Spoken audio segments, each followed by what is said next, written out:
अपन प्रारंभिक गणितीय संक्रियाओं के लिए पढ़ेंगे। प्रारंभिक गणितीय संक्रियाओं में अपने को उन गणितीय संक्रियाओं के लिए पढ़ना है जो गणितीय संक्रियाएं अपने फिजिक्स के अंदर आई।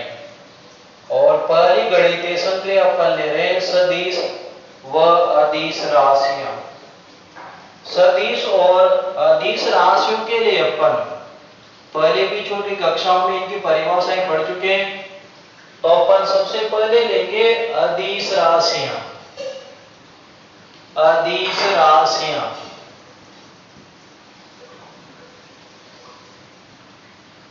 तो अदिश राशियों की यदि परिभाषा देखें तो परिभाषा होगी कि अदिश राशियां वे राशियां जिनको पूर्णतः व्यक्त करने के लिए, पूर्णतः व्यक्त यानी कि संपूर्ण जानकारी के लिए, इनकी संपूर्ण जानकारी के लिए केवल परिमाण या यूं कह सकते अपन मात्रक। तो अदिश राशियों के लिए पढ़ रहे हैं तो अदिश राशियों का मतलब होगा वे राशियां जिनको पूर्णतः व्यक्त करने के लिए केवल परिमाण या मात्रक की आवश्यकता होती है, उनको अपन अदिश राशियां कहेंगे। अदिश राशियों के उदाहरण देखें तो उदाहरणों का द्रव्यमान, द्रव्यमान अपन कह सकते हैं दूरी, चाल, कार्य आदि। तो द्रव्यमान को देखें अपन अदिश राशि क्यों है। तो द्रव्यमान कोई सी भी वस्तु का द्रव्यमान लिया, जैसे अपन ने कहा 80 किलोग्राम, 80 किलोग्राम। तो यहाँ 80 किलोग्राम जो होगा वो हमेशा धनात्मक होगा, यानी इसकी दिशा लिखने की जरूरत ही नहीं है। यदि ये द्रव्यमान ऋणात्मक भी होता तो फिर अपन कहते कि इसकी दिशा होगी या तो धनात्मक होगी या ऋणात्मक होगी। लेकिन द्रव्यमान जो है इसको व्यक्त करने के लिए केवल परिमाण यानी कि किलोग्राम की आवश्यकता है, या दिशा होना जरूरी नहीं है, तब भी इसकी संपूर्ण जानकारी मिल गई। दूरी जैसे कहा 10 मीटर, 20 मीटर, 30 मीटर, तो यहाँ पर भी दिशा का होना आवश्यक नहीं है। डायरेक्ट अपन कहेंगे 10 मीटर, मीटर का मतलब इसका मात्रक है, इससे अपने को दूरी का पूरा पता लग जाएगा। चाल, चाल के लिए भी दिशा का होना आवश्यक नहीं है, इसमें भी केवल जैसे दे रखा है 10 मीटर प्रति सेकंड। और कार्य के लिए भी कार्य जो होगा वह हमेशा एक ही दिशा में होगा, इसके लिए दिशा की आवश्यकता ही नहीं है यहां से, यानी कि कार्य ये जितनी भी राशियां हैं ये सारी की सारी क्या हो जाएगी अदिश राशियां। तो डायरेक्ट एक लाइन में कहे कि वे राशियां जिनको व्यक्त करने के लिए केवल परिमाण की आवश्यकता होती है, इन राशियों को अपन क्या कहेंगे अदिश राशियां। उदाहरण याद रख सकते हैं द्रव्यमान, दूरी, चाल, कार्य आदि। तो इन अदिश राशियों की गणितीय संक्रियाओं के लिए देखें, गणितीय संक्रियाएं क्या, जोड़, बाकी, गुणा, भाग आदि। तो ये जो गणितीय संक्रियाएं होती है सामान्य गणितीय जो संक्रियाएं जोड़, बाकी, गुणा, भाग उसके अकॉर्डिंग होगा। जैसे 80 किलोग्राम प्लस 20 किलोग्राम तो कितना हो जाएगा 100 किलोग्राम। तो यहाँ पर प्लस हो चाहे माइनस हो चाहे गुणा हो चाहे भाग हो, जैसे ऊपर गणितीय संक्रियाएं करते हैं सामान्य जोड़, बाकी, गुणा, भाग करते हैं, अदिश राशियों की गणितीय संक्रियाएं सेम टू सेम ही होगी। तो ये तो होगा अदिश राशियां। और अपने को जिस टॉपिक को इंपोर्टेंट पढ़ना है वह है सदिश राशियां। तो सबसे पहले सदिश राशियों की परिभाषा क्या है।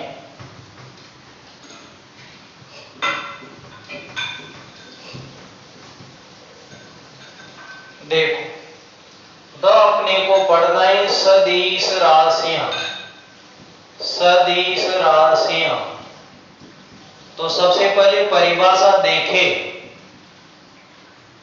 तो वे राशियां जिनको व्यक्त करने के लिए, पूर्णतः व्यक्त करने के लिए परिमाण,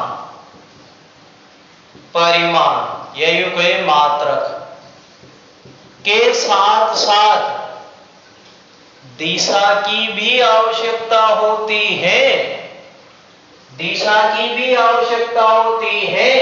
इसको अपन क्या कहेंगे? सदिश राशियां।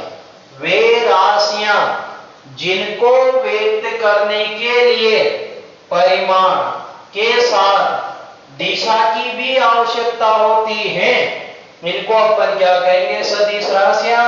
केवल परिमाण के द्वारा इनको पूर्णतः व्यक्त नहीं किया जा सकता है। जैसे उदाहरण, उदाहरण लिया अपने का विस्थापन, विस्थापन। तो विस्थापन जो है, अभी थोड़ी देर पहले कहा कि दूरी जो है वो अदिश राशि है, फिर विस्थापन जो है वो क्या होगा? सदिश राशि। क्यों? जैसे मान लो कोई सा भी कण या कोई व्यक्ति जो है वो ए बिंदु से चलता है और बी बिंदु तक पहुंचता है, तो यहां से चला गया जो कुल पथ है, टोटल पथ की जो लंबाई है, यही दूरी कहलाएगी, जिसके लिए दिशा की आवश्यकता नहीं है। जबकि प्रारंभिक बिंदु और अंतिम बिंदु के बीच का न्यूनतम पथ जो होगा, न्यूनतम जो दूरी होगी, वह विस्थापन कहलाएगा। यानी कि पहले बिंदु से दूसरे बिंदु की ओर दिशा होना आवश्यक है। तो यहाँ पर इसको केवल परिमाण के द्वारा नहीं बताया जा सकता, अपने को दिशा की भी आवश्यकता होगी, इसलिए विस्थापन जो है वो क्या होगा? सदिश होगा। आगे वेग, त्वरण, बल, संवेग, ये जितनी भी भौतिक राशियां हैं, इन भौतिक राशियों को व्यक्त करने के लिए परिमाण के साथ साथ दिशा की भी आवश्यकता होती है। अतः ये सभी भौतिक राशियां जो है वो क्या कहलाएगी? सदिश राशियां होंगी। तो एक लाइन में परिभाषा, मतलब वे राशियां जिनको व्यक्त करने के लिए परिमाण के साथ दिशा का होना भी आवश्यक है, वे क्या कहलाएगी? सदिश राशियां। उदाहरण याद रख सकते हैं, विस्थापन, वेग, त्वरण, बल, संवेग आदि। अब तो सदिश राशियों के लिए पढ़ तो लिया अपन ने, लेकिन सदिश राशि को व्यक्त कैसे करेंगे?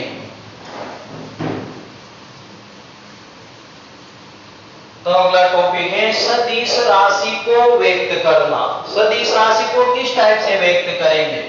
तो तब कोई सी भी जो सदिश राशि है, माना ए कोई सदिश राशि है, इस सदिश राशि को व्यक्त करने का तरीका क्या होगा? मतलब किसी भी भौतिक राशि को यदि सदिश राशि के रूप में व्यक्त करना है, तो इस राशि के ऊपर तीर का निशान लगाया जाता है, तब ये वेक्टर यानी कि ये सदिश राशि होगी। तब किसी भी राशि को सदिश राशि के रूप में व्यक्त करने के लिए उसके ऊपर तीर का निशान लगाया जाता है। ये तीर का निशान, इसका अर्थ क्या है? तो जब जो तीर का निशान जो है, ये जहां से स्टार्ट होता है तीर का निशान, ये इसकी पूंछ, सदिश की पूंछ कहलाती है, और जो जहां तक अंतिम सिरा जो होगा इसका, ये अंतिम सिरा इसका हेड या सिर कहलाता है। तो जो पूंछ की लंबाई है, ये जो इसकी लंबाई है, ये सदिश के परिमाण को व्यक्त करती है। ये सदिश का परिमाण होगा, और जो तीर का निशान है, ये सदिश की दिशा को व्यक्त करता है। सदिश का अर्थ जिसमें परिमाण और दिशा दोनों हो। तो ये जो लंबाई होगी, ये लंबाई तो सदिश के परिमाण को व्यक्त करेगी, और जो तीर का निशान होगा, ये सदिश की दिशा को व्यक्त करता है। तो किसी भी सदिश राशि को व्यक्त करने के लिए इसके ऊपर तीर का निशान लगाया जाता है। इस तीर के निशान का जो पहला सिरा होगा, ये पूंछ होगा, अंतिम सिरा इसका सिर कहलाएगा। ये जो तीर की लंबाई है, ये तो परिमाण को, और जो तीर का निशान होगा ये सदिश की दिशा को व्यक्त करता है। अगला टॉपिक अपन लेंगे कि सदिश कितने प्रकार के हो सकते हैं, सदिशों के प्रकार। देखो तो सदिशों के प्रकार, सदिशों के प्रकार। तो सदिशों का फर्स्ट टाइप जो है वो होगा समान सदिश, या इसको अपन समतुल्य सदिश भी कहते हैं। समतुल्य सदिश। देखो इधर 10 सदिशों के प्रकार में पहला टाइप अपन ने लिया समान सदिश या समतुल्य सदिश। समान सदिश या समतुल्य सदिश का अर्थ क्या है? देखो इधर तो दो सदिश लिए अपन ने, एक का ए वेक्टर और एक का बी वेक्टर। ध्यान से देखना है। तो यहाँ दो सदिश ए वेक्टर और बी वेक्टर जो है, मतलब ये जो लंबाई है ये इसका परिमाण है और तीर का निशान दिशा है। तो दोनों सदिशों में देखें तो दोनों का परिमाण भी समान है और दोनों की दिशाएं भी समान हैं। तो ऐसे सदिश जो परिमाण व दिशा में एक समान हो, इनको अपन क्या कहेंगे? समान सदिश, या फिर क्या कहेंगे? समतुल्य सदिश। दूसरा लिया अपन ने विपरीत, या इसको ही ऋण सदिश कहा जाता है। तो विपरीत या इसको ही ऋण सदिश कहा जाता है। तो विपरीत या ऋण सदिश का अर्थ क्या है? तो दो सदिश लिए अपन ने, एक का ए वेक्टर और एक का बी वेक्टर। ध्यान से देखना। तो ए वेक्टर और बी वेक्टर दो सदिश, दोनों के परिमाण तो समान है लेकिन दिशाएं एक दूसरे के ठीक विपरीत हैं। तो ऐसे सदिश जो परिमाण में तो समान हो लेकिन दिशा में ठीक विपरीत हो, इसको अपन क्या कहेंगे? विपरीत सदिश कहेंगे। इसको अपन क्या कहेंगे? विपरीत सदिश। तीसरा अपन ले सकते हैं असमान सदिश। असमान सदिश। तो असमान सदिशों की 3 कंडीशन हो सकती है। कौन कौन सी? देखो इधर तो दो सदिश लिए अपन ने, ए वेक्टर का और बी वेक्टर का। समझना यहां से, मतलब ए वेक्टर और बी वेक्टर को देखो तो यहां पर दोनों की दिशा तो एक समान है लेकिन दोनों का परिमाण जो है वो क्या होगा? अलग अलग होगा। बताओ यहां दूसरा अपन देखें, दो सदिश ए वेक्टर ये लिया अपन ने और बी वेक्टर ये लिया अपन ने। तो यहां ए वेक्टर और बी वेक्टर के परिमाण तो समान है लेकिन दोनों की दिशाएं क्या है? अलग अलग है। दोनों की दिशाएं क्या होगी? अलग अलग। तीसरी कंडीशन, तो ए वेक्टर तो ये कहा मैंने और बी वेक्टर को ये कहा मैंने। यहां ए वेक्टर और बी वेक्टर के परिमाण और दिशा दोनों ही अलग अलग हैं। तो ऐसे सदिश जिनके परिमाण, दिशा या परिमाण व दिशा दोनों ही अलग अलग हो, इसको अपन क्या कहेंगे? असमान सदिश। चौथा अपन ले सकते हैं शून्य सदिश। शून्य सदिश। तो शून्य सदिश का अर्थ होगा ऐसे सदिश जिनका परिमाण शून्य हो, जिनका परिमाण 0 हो, उसको अपन क्या कहेंगे? शून्य सदिश। और शून्य सदिशों को ओ वेक्टर द्वारा लिखा जाता है। ये शून्य सदिश है, ओ वेक्टर शून्य सदिश होगा। तो शून्य सदिश का अर्थ क्या होगा? ऐसे सदिश जिनका परिमाण 0 हो, शून्य हो, उसको अपन क्या कहेंगे? शून्य सदिश, और इसको ओ वेक्टर द्वारा लिखा जाता है।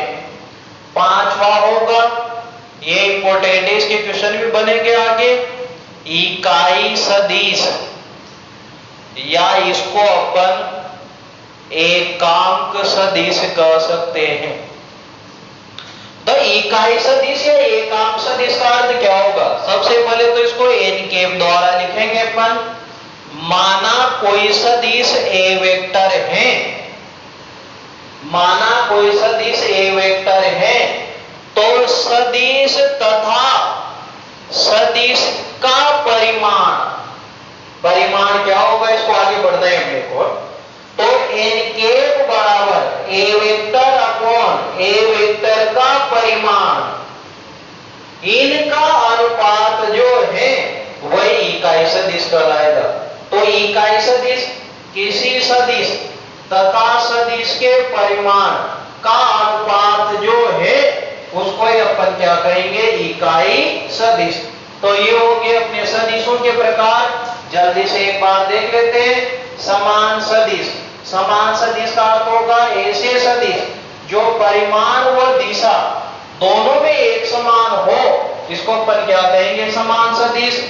विपरीत सदिश जो परिमाण में तो एक समान हो लेकिन दिशा में क्या हो? ठीक विपरीत हो, अपन क्या कहेंगे? विपरीत सदिश।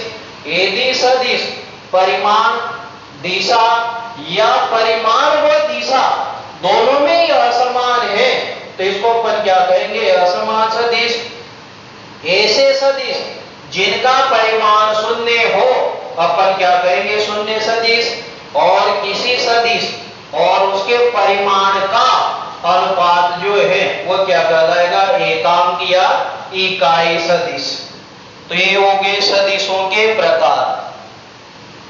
आगे अपने को जो टॉपिक पढ़ना है वो होगा निर्देशांक पद्धति में या कार्तीय निर्देशांक पद्धति में एकविमीय, द्विविमीय या त्रिविमीय सदिश। तो निर्देशांक पद्धति में या कार्तीय निर्देशांक में एकविमीय, द्विविमीय और त्रिविमीय सदिश जो होंगे। सबसे पहले अपन बात करें एकविमीय सदिश की। एकविमीय सदिश ध्यान से देखना है। मतलब यदि किसी सदिश की दिशा किसी एक अक्ष पे, किसी सदिश की दिशा किसी एक अक्ष, अक्ष कौन सा? एक्स अक्ष, वाई अक्ष या जेड अक्ष के अकॉर्डिंग है, उसके अनुदिश है, तो इसको अपन एक विमीय या एक दिशीय सदिश कहेंगे। जैसे मान लो कोई सा भी सदिश जो है एक्स अक्ष, वाई अक्ष और जेड अक्ष होगा। यदि कोई सा भी सदिश जो है वो उसकी दिशा एक्स अक्ष के अनुदिश है, इसके अकॉर्डिंग है, तो इसको अपन एक विमीय सदिश कहेंगे। एक्स अक्ष पे देखें तो निर्देशांक x, 0, 0 होंगे। यदि किसी सदिश की दिशा एक्स अक्ष के अनुदिश है तो इस सदिश को किस टाइप से लिखेंगे अपन? r वेक्टर बराबर क्या हो जाएगा? x i cap. x i cap हम लोग का x जो है ये तो इसका परिमाण है और i कैप जो है ये x अक्ष की दिशा में सदिश का घटक हो गया, सदिश हो जाएगा। तो r वेक्टर बराबर x i कैप, जैसे मान लो क्वेश्चन दिया r वेक्टर बराबर 10 i कैप। इसका अर्थ क्या है? इसका अर्थ ये होगा कि सदिश का परिमाण तो 10 है और सदिश की जो दिशा है i कैप, i कैप का मतलब क्या होगा? x अक्ष के अनुदिश है। दूसरा, यदि मान लो सदिश जो है वो y दिशा के अनुदिश है, y निर्देशांक के अनुदिश है, सदिश यहाँ है, तो यहाँ पर जो निर्देशांक होंगे 0, y और कितना होगा? 0। यानी कि इस सदिश को यदि कोई सदिश जो है वो y अक्ष के अनुदिश स्थित हैं।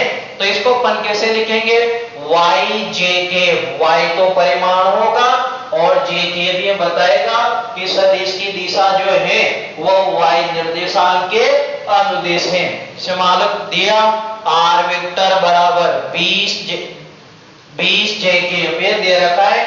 तो इसका अर्थ क्या होगा, सदिश का परिमाण तो 20 है और सदिश की जो दिशा है वो y निर्देशांक के अनुदिश होगी।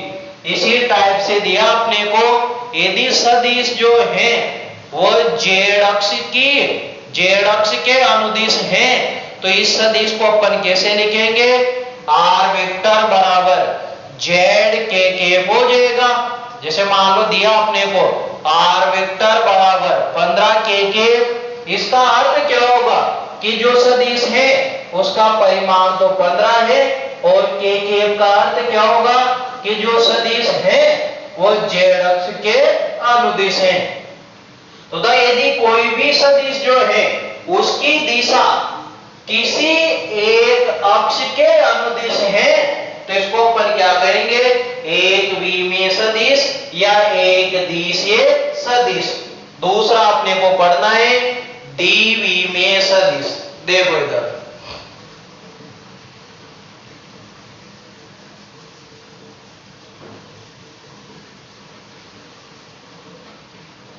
द्विविमीय सदिश, द्विविमीय सदिश। देखो तो यदि कोई सदिश जो है वो किसी तल में स्थित है, तल का मतलब है कि उसको व्यक्त करने के लिए अपने को दो अक्षों की जरूरत पड़ेगी, x y हो सकता है, y z हो सकता है, z x हो सकता है। तो यदि कोई भी सदिश जो है वो किसी तल में स्थित है तो उसको अपन क्या कहेंगे, द्विविमीय सदिश। जैसे मान लो कोई सा भी सदिश जो है, यहां से अपन ने लिए x अक्ष, y अक्ष, z अक्ष होगा। यदि कोई सा भी सदिश यहां स्थित है, x y z तल में स्थित है तो इसको अपन क्या कहेंगे, द्विविमीय सदिश। अब देख रहे हैं इधर, यदि कोई भी सदिश x y तल में स्थित है तो इसको व्यक्त कैसे करेंगे अपन, x और y तल में है तो x i के प्लस क्या हो जाएगा, y j के, ये हो जाएगा। यदि ये सदिश जो है ये y z तल में स्थित होता तो इसको व्यक्त कैसे करते अपन, y तल में स्थित है, y z तल में स्थित है तो y j के प्लस z क्या हो जाता, k के। यदि ये सदिश x z तल में स्थित है तो इसको व्यक्त कैसे करूंगा मैं, a वेक्टर बराबर x i के और z क्या हो जाएगा, k के। तो इसको अपन क्या कहेंगे, द्विविमीय सदिश। ऐसा सदिश जो किसी तल में स्थित है उसको अपन क्या कहेंगे, द्विविमीय सदिश।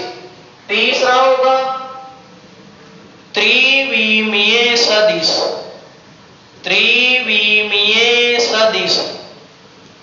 तो त्रिविमीय सदिश का अर्थ क्या होगा, यदि सदिश त्रिविम में यानी कि आकाश में, अंतरिक्ष में, समष्टि में स्थित है जिसको व्यक्त करने के लिए x y z तीनों निर्देशांकों की आवश्यकता है, उसको अपन क्या कहेंगे, त्रिविमीय सदिश।